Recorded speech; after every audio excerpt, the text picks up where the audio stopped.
стоит отметить, что указами президента были даны поручения Кабинету министров в плане поддержки именно малого бизнеса и наших сельхозпроизводителей, наших фермеров.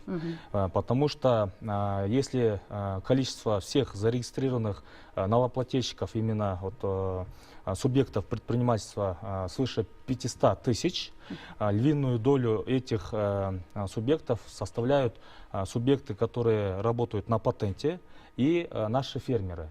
И учитывая, что на патенте около 60 тысяч работало наших предпринимателей, и учитывая, что по закону, это и старый налоговый кодекс, и новый налоговый кодекс предусматривал, что по патенту можно работать только если оборот не превышает 8 миллионов, и поступления составляли около 2,5 миллиардов. Указами президента и Джор Кенеш также вот в налоговом кодексе предусматривал полное освобождение этого малого бизнеса. Только было одно условие — применение контрольно-кассовых машин.